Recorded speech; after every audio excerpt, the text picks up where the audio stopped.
Hi there, it's Eve, Olivia, Sophie, and Maddie. And we are all primary education students at the University of Wollongong. This presentation is for our class EDLE100 and will delve into self-regulated learning. We'll do this by asking ourselves why it's personally important to us and how it could help not only us but also other higher education students in their journey through university.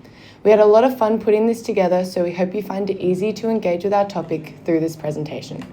All our student numbers are in this presentation for your reference, and a full account of the sources we refer to will be detailed at the end of this presentation. What is self-regulated learning and its importance?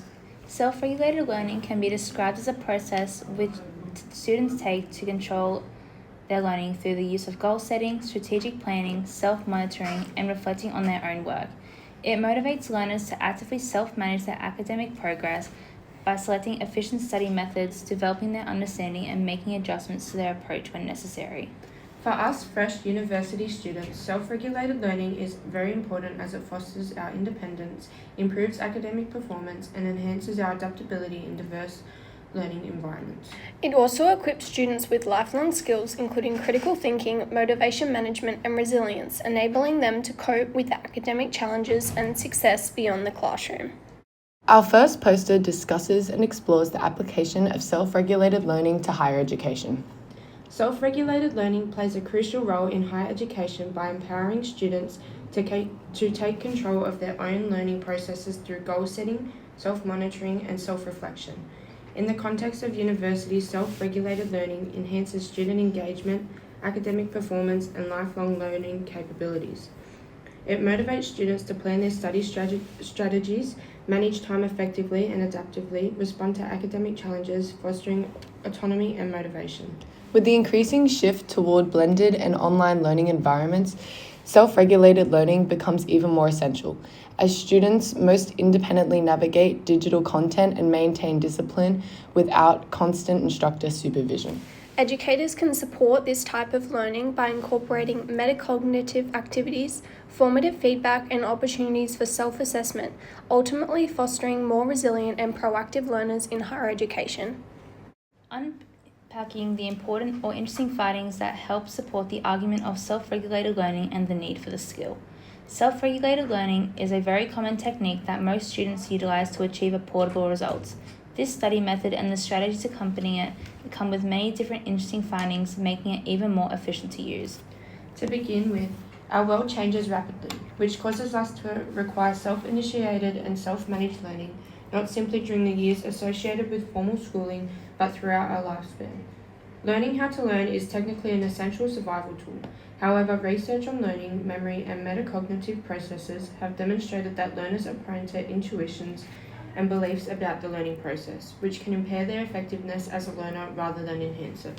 Furthermore, becoming efficient as a learner requires interpreting errors and mistakes as a component of effective learning rather than a reflection of one's inadequacies.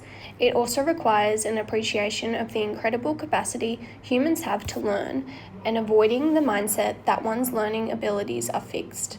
Now that we have discussed some interesting facts about self-regulated learning, let's move on to our strategies.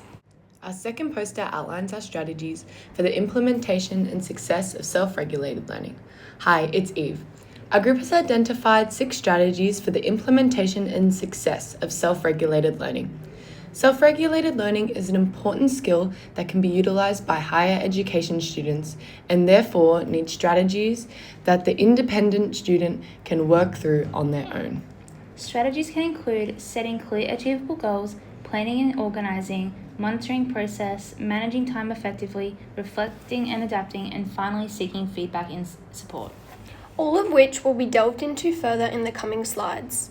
It is important to remember that this is only 6 of the strategies that can be used for self-regulated learning. If there was enough time to discuss 100 strategies, we would. This just proves the versatility of self-regulated learning as a whole. Setting clear, achievable goals is an effective strategy for the independent learner as the goals can be individually set. The student should make sure to set achievable goals that aren't out of reach, as it can be discouraging with no uplifting support around you to fail a goal. Planning and organizing is also a useful strategy that can help a learner while working more independently and by managing their time effectively and to remain more on task and focused. It can also allow the student to maintain direction, as self-regulated learning doesn't account for someone telling you what to do and when. Monitoring progress is vital to a student's self-regulated learning journey, allowing a student to look back on their work and make sure it is within their goals and framework. It allows the student to reassess goals and the outcome they might want to achieve. Usually this is based on changing goals if they become too easy, too hard, or simply that goal does not fit their need anymore. Effective time management. This key strategy helps students stay organized, have clear set goals, which was mentioned earlier, as well as maintain consistent progress through their learning. Having efficient time management also allows learners to reflect on their progress and make adjustments when required, leading to improved independence and motivation. Reflecting and adapting is another useful strategy, as it assists students in evaluating their performance, identifying any problems, and making necessary changes to improve their outcomes. Adapting based on their reflection ensures that they can use different strategies, overcome challenges, and stay motivated, ultimately leading to a more efficient and personalized learning. To wrap this up, seeking feedback and support is a very valuable strategy, as it allows learners to gain an outside perspective on their progress, which can clarify misunderstandings and improve their skills, as well as identify areas for growth and reinforces what is being done well.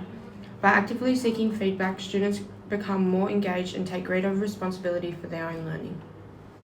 And that's a wrap.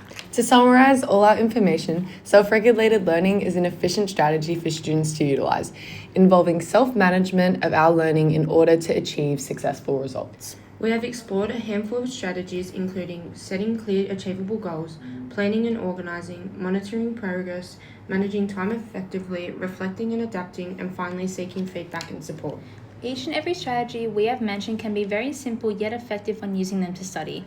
We hope you enjoyed our presentation today and found our study strategies useful. Maybe you could even test them out yourself. Thank you for listening. Bye!